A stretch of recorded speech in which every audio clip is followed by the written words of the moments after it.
Տեսեք, ես այդ հայտարարությունը ստորագրած որևէ եկեղեցականի վերաբերյալ անձնական բնորոշումներ տալ չեմ պատրաստվում եւ պատշաճել չեմ համարում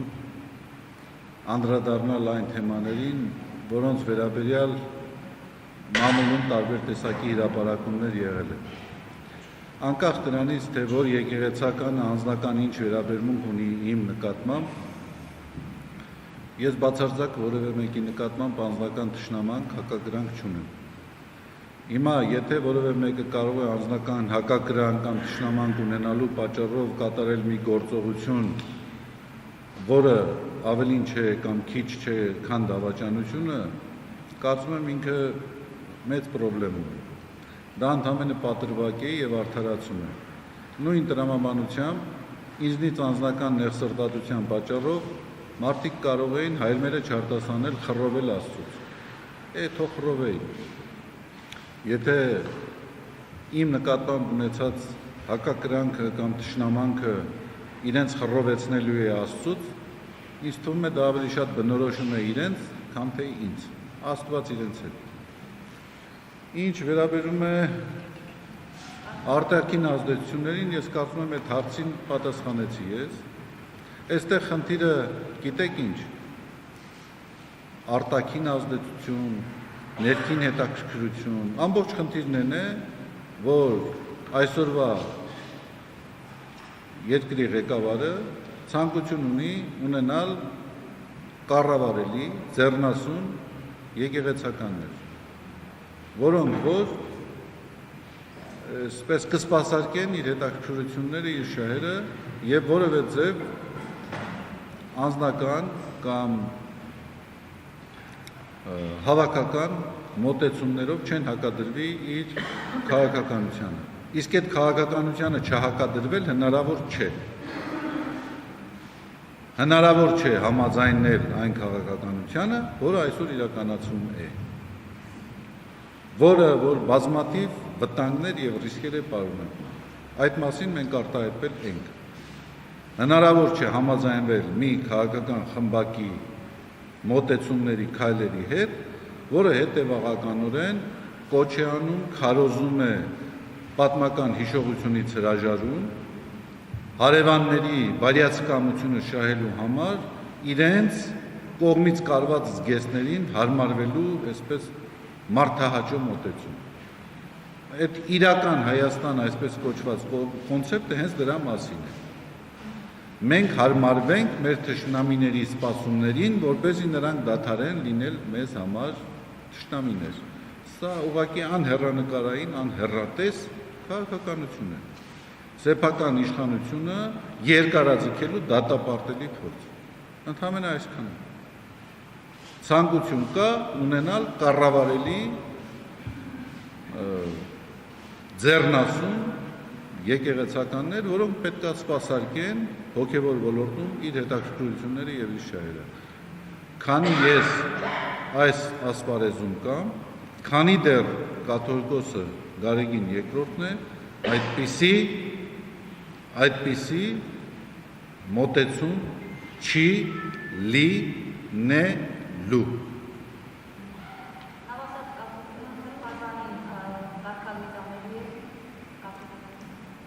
Դա կաթողիկոսի իրավասություններին է վերաբերում, ես այդ հարցին չեմ կարող պատրաստել։ 3 հարց։ Առաջինը, պատրաստվում եմ արդյոք միջազգային անկախ փորձաքննության դիմել։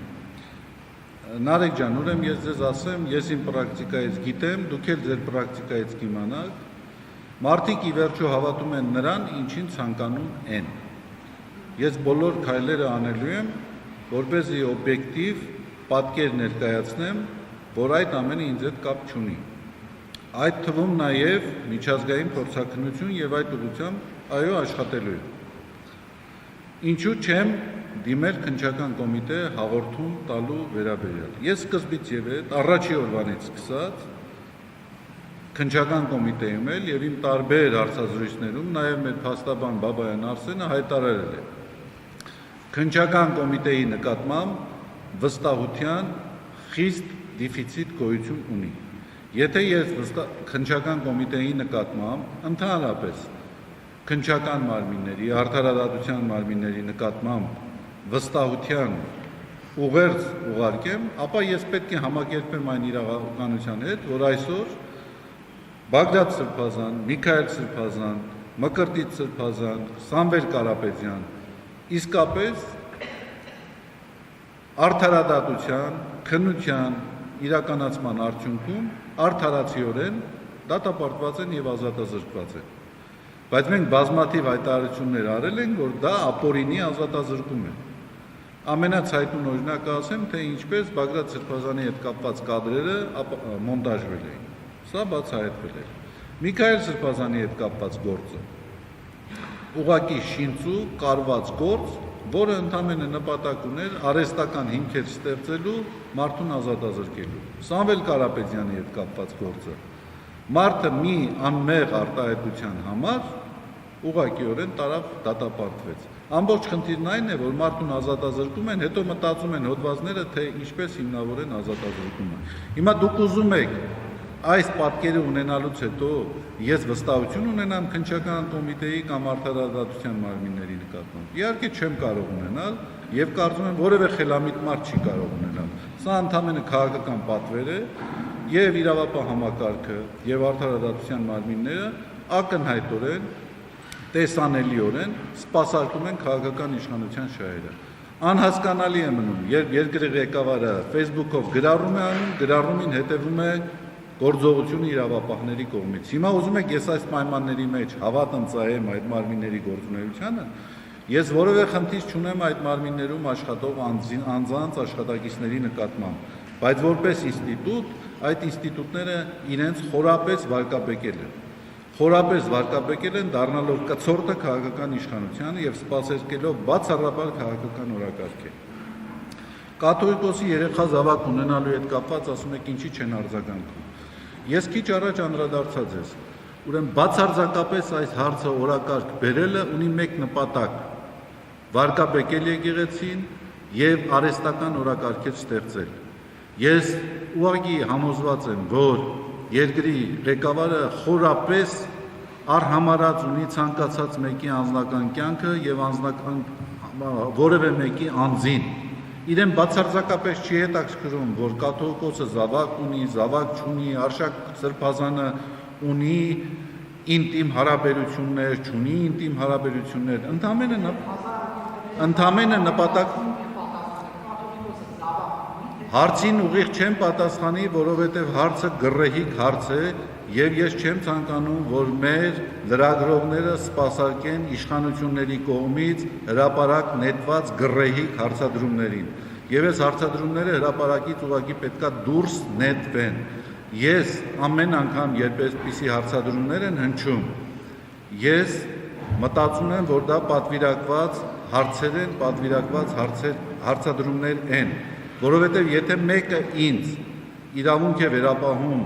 ուղղել հարցեր, որոնք կոռեկտ չեն, դա ինձ վերամունք է վերապահում նաև փոխադարձ հակընդդեմ հարցով ուղղել իրենց։ Վերաբերող իրենց ինտիմ կյանքին, այդ թվում նաև իրենց սեռական կողմնորոշմանը։ Ես նույն ձևով լեգիտիմ կհամարեմ այդպիսի հարցադրումներ ուղղել այն անձանց, ովքեր այդպիսի հարցադրումներ են։ Ես կարող եմ ցանկացած այդպիսի հարցադրման դեպքում կասկած արտահայտող հարցադրումներ անել։ Արդյոք դուք ավանդական սեռական կողմնորոշման կրող եք, թե ոչ։ Արդյոք դուք ձեր կնոջը կամ ձեր ամուսնուն դավաճանել եք կամ ոչ։ Ես չեմ կարծում, որ այս հարցադրումները կոռեկտ չեն։ Ես այդ հարցին չեմ պատասխանելու, որովհետև այդ հարցադրումը գռեհիկ է։ Այդ հարցադրմանը չեմ պատասխանելու։ Տեսեք, 25 տարի հետո խոսել 1999 թվականին տեղի ունեցած իրադարձության մասին մեկ բացատրություն կարող է ունենալ։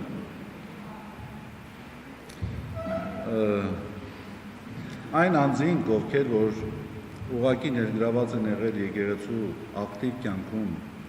բարձրաստիճան եկեղեցականներ են, Եվ 99 թվի կաթողիկոսական ընտրությունների վերաբերյալ գնահատականներ են տալիս դրանից 25 տարի, 26 տարի հետո, որին իրենք էլ մասնակցել են։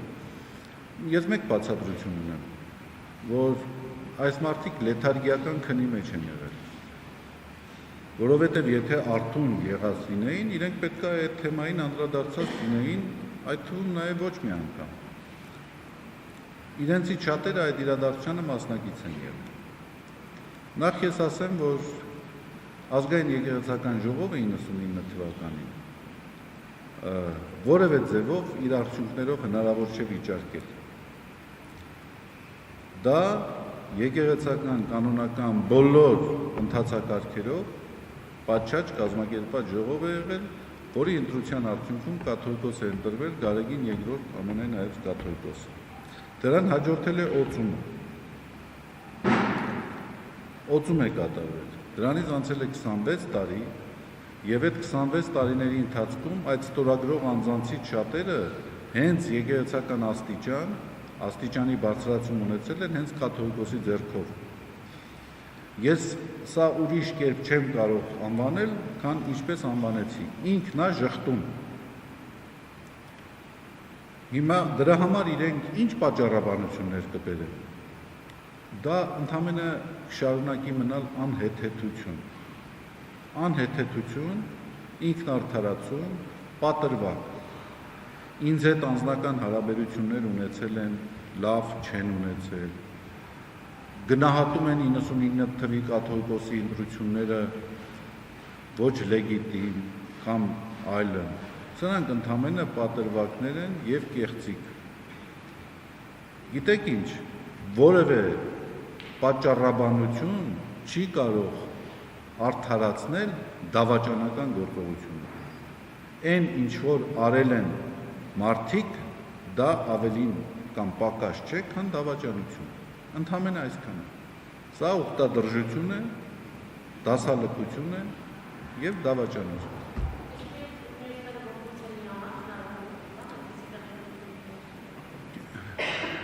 Գիտեք, ես այսպես շուրջօրյա կոնտրոլ մշտադիտարկում չեմ իրականացնում մյուսների նկատմամբ։ Նրանք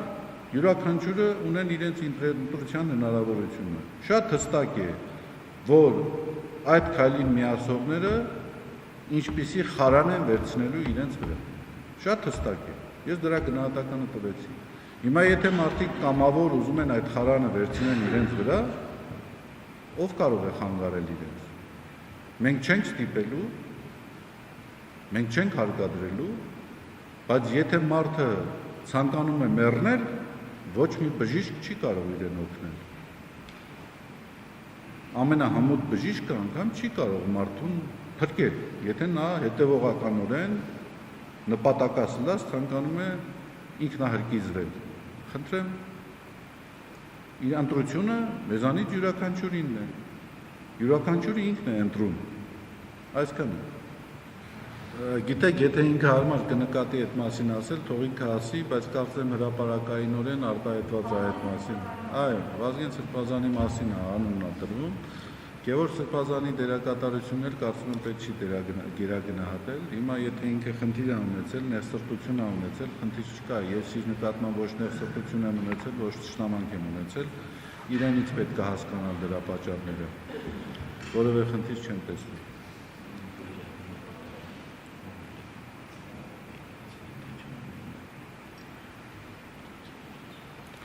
Գործողությունների իրական նպատակը։ Ուրեմն գործողությունների իրական նպատակի հետ կապված ես մի քանի վարկած ասեցի։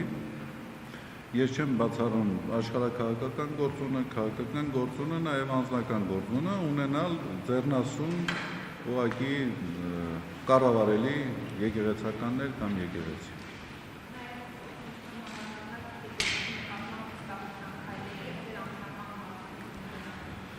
Եկեղեցու նկատմամբ վստահությունը ուղիղ համեմատական է նրան, թե եկեղեցին ինչ դիմակայունություն, ինչ սկզբունքայնություն կդրսևորի։ Ես այս առումով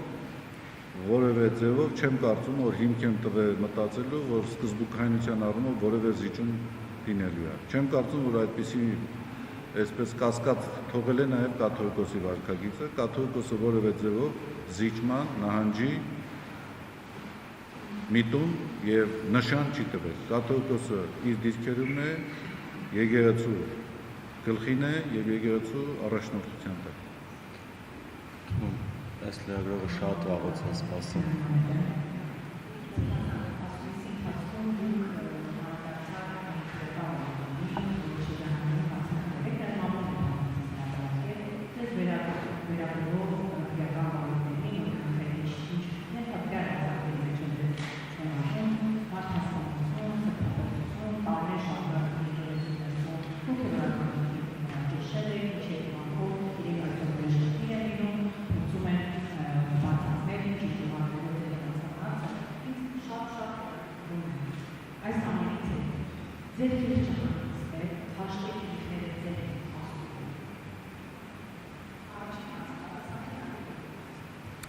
Ուրեմն ասեմ ձեզ, ես ընդհանրական կպատասխանեմ,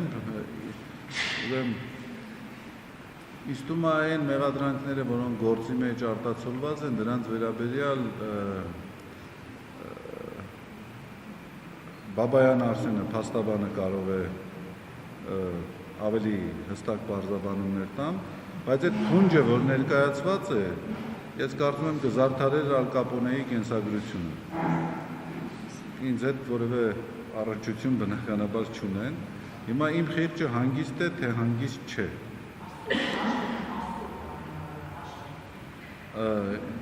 Գիտեք ինչ, ես չեմ կարծում, որ այստեղ որևէ մարդ կա, կամ այս օրերին որևէ մարդ կա, որը որ հանգիստ է ընդհանրապես։ Իսկ ես այս առումով հանգիստ եմ Աստծո հետ, ինքս ինձ հետ, եւ ինչ որ մեկի ընտանեկան արխիվից ենթադրաբար հրապարակված տեսագրությունը, որ վերագրվում է ինձ, չի կարող անհանգստություն բերել իմ խղճի։ Դուք գիտեք մարդիկ, որոնք նախասիրություններ ունեն, չէ, իրենց ընտանեկան ալբոմից, արխիվներից ինչ որ հրապարակումներ անեն։ Ու չի բացառվում, ինչ որ մարդիկ իրենց ընտանեկան արխիվից ինչ որ ինտիմ բնույթի տեսանյութեր են հրապարակել, փորձելով տարբեր հնարանքների միջոցով դա կապել իմ անձի հետ։ Դա իմ խիղճը չի կարող վրդովեցնել։ Իհարկե դա ցավալի է, որովհետև անախորժություններ է ստեղծել ինձ հարազատ մարդկանց համար, անհարկի անախորժություններ, անարդար անախորժություններ, բայց դրանից ոչ իմ վճռականությունն է նվազել, ոչ էլ ես ինչ-որ ձևով ընկճված եմ և կամ կոտրված։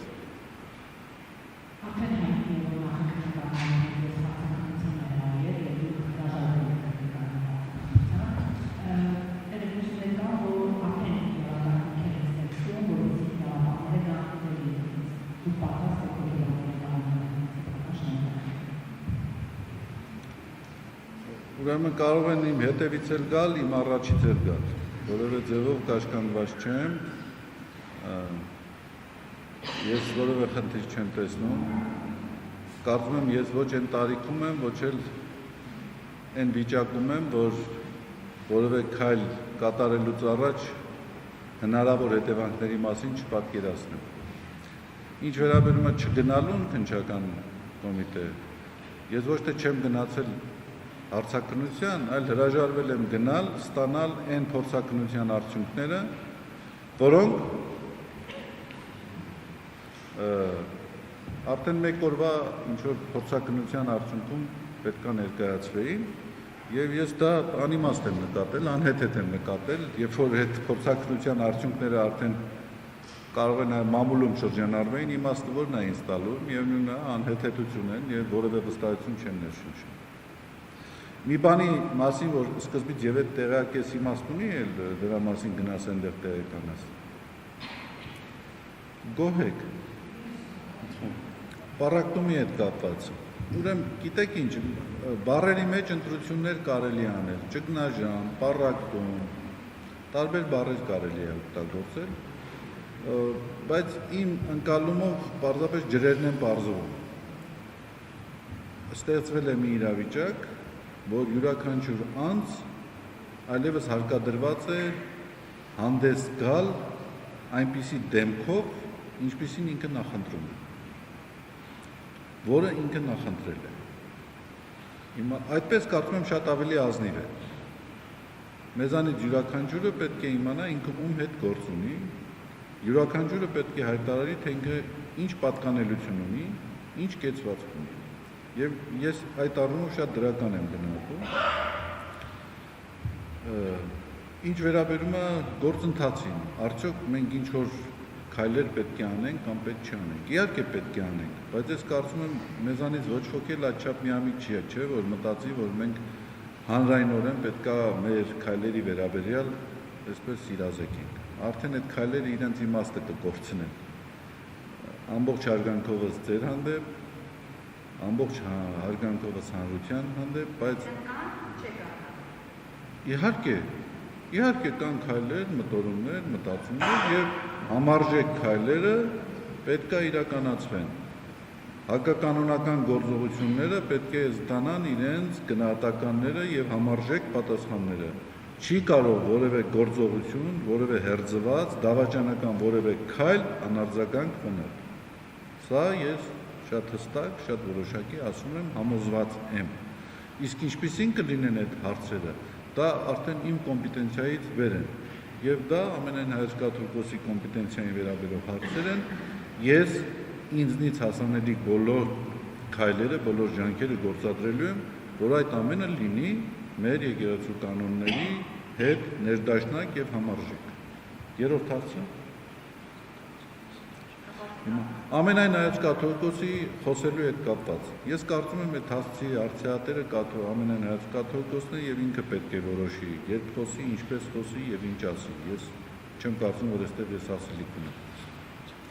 Կուսակրոնության հետ կապված թեման ես ձեզ ասեմ, ինքը բավական երկար ժամանակ քննարկման առարկա է եղել, բայց այս օրերին այդ հարցի քննարկումը ես շատ արհեստական եմ համարում, որովհետև այս հարցը արհեստականորեն է բերվել հանրային դաշտ։ Մեր երկրի խնդիրները բացարձակապես կապ չունեն կուսակրոնության հետ, կուսակրոնության հետ կապված ես ունեմ իմ դիրքորոշումները, մեր եկեղեցականների շատերը ունեն իրենց դիրքորոշումները, իհարկե եկեղեցին կարիք ունի բարեփոխումների, խորը բարեփոխումների, հարմարեցումների արդյունավետ իրականացման համար իր առաքելությունը, բայց այդ բարեփոխումները բացարձակապես կապ չունեն այն իրական խնդիրների մարտահրավերների հետ, որոնք այսօր ծառացած են Հայաստանի առջև։ Կուսակրոնության խնդրի կարգավորված չլինելը չէ, որ Հայաստանը որպես գործոն այսօր պարզապես դուրս է մղվել, իսկ որ աշխարհաքաղաքական խաղատախտակից նվազեցվել է Հայաստանի որպես պետություն դերակատարությունը։ Կուսակրոնությունը չէ խնդիր, որ Ալիևի պահանջները օրեցօր սաստկանում են։ Ես երբեք չեմ լսել, որ Էրդողանը կամ Ալիևը կամ բոլոր աշխարհաքաղաքական խաղացողները, որոնք որ Հայաստանի համար ճակատագրական հարցերում կարող են դեր ունենալ, Հայաստանի նկատմամբ իրենց օրակարգերը ձևավորեն, պայմանավորելով կուսակրոնության խնդրի կարգավորված չլինելու հետ։ Սա ուղղակի զավեշտ է, չէ՞, ծիծաղելի է։ Հիմա մենք դրել ենք կուսակրոնության հարցին քննարկում այն համատեքստում, երբ երկրի առջև ստեղծված իրավիճակները բացարձակապես դրա հետ կապ չունեն։ Ես իմ դիրքորոշումները հենց որ սկսեմ ասել, ես տուր կտամ այդ օրակարգին։ Ինձ թվում է հնարավոր ինչ-որ բանից ռիսկերից խուսափելու, ավելի ճշգրիտ լինելու համար ես Բաբայան Արսենին կխնդրեմ, ինքը բարձրաբանումները այդ թեմայի շուրջ կտա։ Կարծում եմ եւ այդ մասին քննարկի տված հարցադրմանը պատասխանեցի։ Երկրորդ հարցը ինչ էր։ Հա։ Եպիսկոպոսատ ժողովի մասին ակնարկեցիք, ուրեմն եպիսկոպոսատ ժողով, ազգային եկեղեցական ժողով գումարելու հետ կապված քննարկումներ մենք բազմաթիվ անգամներ ունեցել ենք։ Օրակարգի հետ կապված տակավին քննարկումներ չկա, օրակարգը ընթացքում կմշակվի, բայց իհարկե գնահատելի է, ուղղակի հիացմունքի արժանի է, որ կալանավայրից գտնվելով հանդերձ մեր սրբազանները իրենց դիրքորոշումները պարբերաբար արտահայտում են եւ դա կարծում եմ ես դա օրինակ պիտի դառնա բոլոր նրանց համար, ովքեր որ ազատության մեջ են։ Իրենց դիտարկումները արել են, իրենց առաջարկությունները արել են, կուզեմ ասեմ, որ այդ թեմաների շուրջ մենք տարբեր առիթներով քննարկումներ ունեցել ենք տարբեր ձևաչափի։ կոնկրետ առաջարկների վերաբերյալ, որ առաջարկները թեմերի համիշտությունների փոխել եւ կատարած ազատություններ։ Ասում եմ, առաջարկներ եղել են եւ ես ասացի, որ քայլեր նախատեսում են, բայց պարզա, որ ես այդ քայլերի մասին ոչ իրավասություն ունեմ, ոչ էլ նպատակահարմար է, որ այսօր բարձրաձայնեմ։ Այդ քայլերը կարվեն Երևան։ Կառավարման ճգնաժամ, ինչ վերաբերում է բնական եմ համարում, որ թեմերի առաջնորդները, որոնք որ որոշակիորեն խզել են, հերձված են ստեղծել, այդ թեմերի առաջնորդները ներգրաված էին Գերագույն հոգևոր խորհրդում, այդ եկեղեցու կյանքի կազմակերպման եւ գործունեության իրականացման մեջ։ Այո, այդ առումով որոշակի դժվարություններ կան, բայց այդ դժվարությունները հաղթահարելու համար այդ քայլերը արվելու են։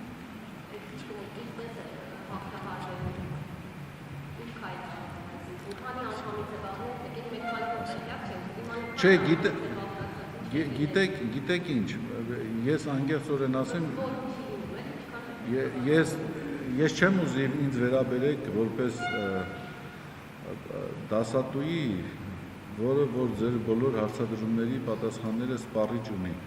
Հարցեր կան, որոնց պատասխանները ես էլ այս պահին չունեմ, որովհետև կամ եթե ունեմ իմ անձնական մտորումներն են, դիրքորոշումներն են, քննարկումներ ծավալվում են, թե ինչպիսին կլինեն այդ քայլերը այդ քննարկումների արդյունքում Երևան։ Բայց ես կարող եմ այդ վճռականությունը արտահայտել, որ բոլոր քայլերը արվելու են կանոնական համարժեք արձագանքների շրջանակներում։ Ոչինչ էլ չեմ բացառում։ Իսկ նորը փոխումների պատրաստ է բայրակը։ Չգիտեմ։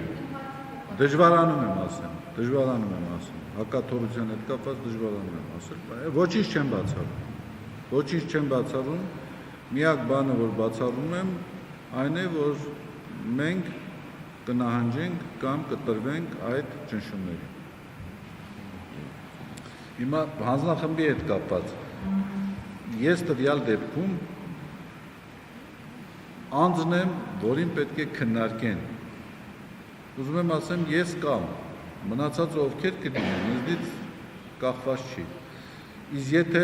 եկեղեցու շահը պահանջի, որ ես պետքա ոչ միայն կասեցնեն իմ ծառայությունը, այլ ինձ կարգադրություն արվի, որ ես պետքա ինքնահրկիզվեմ, ես դրան պատրաստ եմ։ Ցանկացած լուծման պատրաստ եմ։ Ես այն ինչ որ տեսեք երեխեք, այն ինչ որ պետք էր ասել, ես ասեցի։ Ես գնահատեցի այդ արարքը եւ իմ գնահատականը չի տարբերվում այն գնահատականից, որը հնչեցրել են թե Բագրատ Սրբազանը, թե Միքայել Սրբազանը։ Հիմա նայեք, տեսեք, թե այդ գործողությանը ինչ կանոնական արձագանք կլինի, դա պետքա քննարկվի եւ ամենայն հայոց կաթողիկոսը դա պետքա որոշի։ Կարգապահականը կքննարկի 10 եպիսկոպոսների հարցը, թե ոչ։ Հիմա տեսեք, կարծում եմ գնահատականների մեջ շատերը համաձայն կլինեն, թե ինչպիսին է այդ իրականացված քայլը։ Դա օգտադրժություն է, դասալքություն է եւ հերձվածողական գործողություն։ Հիմա թե ինչ ատյանում այդ հարցը կքննարկվի, դա արդեն եպիսկոպոսները կամ ամենայն հայոց կաթողիկոսը ինքը կորոշի։ Օրինակ ասենք դուք նկատի ունեք այդ տեղեկատվական որոշ աղբանոցներ կան, դրանք եք մամուլ կոչում, որ իբրև թե ես կաթողիկոսի հրաժարականն եմ պահանջում, իբրև թե կաթողիկոսն է սա պատվիրել, կաթողիկոսն է տարածել, դրանք եք մամուլ անվանում։ Եթե դրանց մասին է խոսքի, ես դրանց լուրջ դեմքով չեմ արձագանքի։ Անհետեթություններ։ Դուք ուզում եք բառացի ասեմ, թե կարամ ընդհանուր ասեմ, հա։ Մենք կաթողիկոսի հետ բազմաթիվ խոսակցություններ ենք ունենում, եւ ես չեմ կարծում, որ բացաճա, որ ես այդ խոսակցությունները այստեղ քննարկման առարկա դարձնեմ։ Ես կարող եմ ասել միայն, որ կաթողիկոսը հետամուտ է լինելու, որ այն ինչ որ եղել է, դա բոլոր կանոնների համաձայն օբյեկտիվորեն քննարկվի եւ որոշում կայացվի։ Հիմա ինչ վերաբերում է տարածքին, ես այդ տեսանյութերը պատշաճ չեմ համարել նայել անգամ։ Ես այդ տեսանյութերի մասին մեկնաբանություններն եմ տեսել, հրապարակումներն եմ տեսել եւ ես այդ մասին ասել եմ եւ ես ասեմ ձեզ էլի, Ոնց որ դուք, հենց էլ ես, ոչ մամուլից, ոչ էլ տեսագրություններից չպետք է իմանամ իմ կյանքի մասին։ Ես ինքս շատ լավ գիտեմ, ես ով եմ, ինչ եմ արել, ինչ չեմ արել, ոնց որ դուք։ Ես ինչ որ բաներ նայեմ, որպեսզի իմ կենսագրությունից ինչ որ դրվագներ իմանամ, դա առնվազն իմ մոտ ինչ որ ամնեզիայի մասին պիտի խոսի էլի։ Տեսեք, դուք այնպիսի հարցադրում արեցիք, որ եթե ես պատասխանեմ, որ ես չեմ տեսնում իմ մեղավորությունը, պետք է տպավորություն ձևավորվի, որ ես ինչ որ հրեշտակային վարքագծով անձ եմ։ Ես այդպիսի անձ չեմ։ Եթե պատասխանեմ, որ այո, տեսնում եմ իմ մեղավորությունը, պետք է տպավորություն ստեղծվի, որ այն մարդիկ, ովքեր արել են եկեղեցու դեմ գործողություն, դրա ամբողջ պատասխանատվությունը կրում եմ ես։ Դրա համար ես կասեմ եւ այո եւ ոչ։ Իհարկե ես իմ ծառայության մեջ սայթակել եմ, կարող է դրսևորել եմ նաեւ որոշակի սխալներ, բայց ես նորից եմ ասում, ես երբեք եկեղեցու դեմ գործողություն չեմ արել որևէ գործողություն, որի համար ամաչեմ, չեմ արել որևէ գործողություն, որը կարող էր օգտագործվել իմ դեմ, անել տալու համար մի բան, որը իմ համոզումներին դեմ է։ Գիտեք, երբ որ մենք խոսում ենք ընդդիմության մասին, դա անպայման չի ընկալել ինստիտուցիոնալ ընդդիմություն, դժբախտաբար, ինչու եմ ասում դժբախտաբար, որովհետև ըստ էության դա հասարակության երկփրկվածության պառակտումի հետևանքն է, այսօրվա իշխանությունները իրենց գործողություններով հակակրանք են ստեղծել իրենց նկատմամբ ամենատարբեր շրջանակներում եւ ոչ միայն ինստիտուցիոնալ ընդդիմություն։ Եթե այդ առումով պայմանականորեն դա կոչենք ընդդիմություն, այո, մենք բոլորս էլ ընդդիմություն ենք, որովհետև չենք կիսում այն մոտեցումները, որը իրականացվում են, որքան էլ որ լինեն բռնաճնշումներ, ազատազրկումներ, տեղեկատվական տերոր, ահաբեկություն, միևնույն է, մարդիկ շարունակելու են արտահայտել իրենց մոտեցումները, եթե անգամ ուրեմն հետապնդման ենթարկվելու վախից թաքցնեն մոտեցումները, դա ինչ որ ձևով արտահայտվելու է։ Դրա համար ցանկացած սցենարել հնարավոր է։ Տեսեք, երկխոսությունը ենթադրում է բառը ինքնին երկու կողմ։ Երբ իշխանության ներկայացուցիչները ժխտում են մյուս կողմի առկայությունը, հնարավոր չէ երկխոսության հույս ունենալ։ Եվ այդ պայմաններում չկա առողջ որևէ մոդել, որ դու երկխոսության գնաս, առանց ինքդ քո արժանապատվությունը ոտնահարելու եւ ինքդ քեզ ոչնչացնելու։ Այն ինչ որ արվեց 10 եպիսկոպոսների կողմից, իբրև թե հաշտության ժեստ, դա ինքնաոչնչացում էր եւ ինքնաժխտում։ Այդ պայմանների մեջ որևէ երկխոսության մասին զրույց լինել չի կարող։ Դա ուղղակի մոնոլոգ է, մենախոսություն է, պարտադրանքի լեզվով։ Գիտեք, հիմա երբ որ դուք ասում եք շանտաժ սպառնալիք, շանտաժն ու սպառնալիքը ինչպես են արտահայտվում։ Իհարկե, իմ նկատմամբ ինչ որ հաշվեհարդար տեսնելու կոչեր չեն եղել, բայց պարզ է, չէ, երբ որ զրույց է լինում, ներգործելու տարբեր մեթոդներ կան։ Ուրեմն նման փորձեր եղել են, բայց իհարկե շատ շուտ հասկացվել է, որ նման փորձերը անարդյունավետ են իմ դեպքում։ Հիմա անկեղծ ասած ակնարկներ եղել են, բայց ես բացարձակապես մտքովս չի անցել, որ նման ինչ-որ տեսանյութերով կարող են փորձել կառավարելի դարձնել կամ ազդել։ Ուրեմն ես ձեզ ասեմ,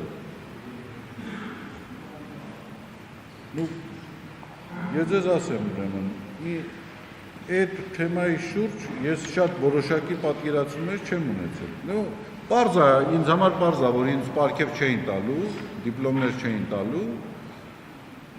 եւ ամենակարևորը էդ էր, որովհետեւ ինձ համար անկեղծ ասած ամենամեծ վիրավորանքը կլինի այս իշխանությունից պարգև ստանալը կամ դրվատանքի արժանանալը, այ մնացածը արդեն երկրորդական է, ինչ ուզում են թող անեն։ Ես այնքան ուրեմն անկարևոր երկրորդական եմ համարել այդ ամեն ինչը, որ ես իմ առաջ հրապարակման մեջ նույնիսկ ուղղակի չեմ ցանկացել այդքան խորացած արձագանքել։ Ընդհանրապես ասել եմ առհամարելի բաներ են, կեղծ տեղեկատվություն է, հերյուրանք է։ Հետո հասկացա, որ մարդկանց մի շրջանակ այսպես լուրջ է ընդունել դա, էլի։ Ինչ ասեմ, մարդիկ հավատում են նրան, ինչին ցանկանում են, խնդիր չկա, ինձ համար կարևոր է մարդկանց վերաբերմունքը, բայց այն մարդիկ, ովքեր ինձ ճանաչում են, ինձ համար թանկ են, ես էլ իրենց համար թանկ են, գիտեմ, որ դա ինձ հետ բացարձակապես կապ չունի։ Ահածը կանչելու չէ։ Առիթ ունենաք իրենց հարցրեք։ Առիթ ունենաք իրենց հարցրեք։ Այ ես պիտի խնդրեի, որ մեր այդ 10 հոգևորականներին, ներողություն եմ, 10 հոգևորականներին հնարավորություն ընձեռեիք, մի քիչ նեղություն ստանձնեիք, իրենց հրավիրեիք, թող այսպես պատասխանեն բոլոր հարցերը։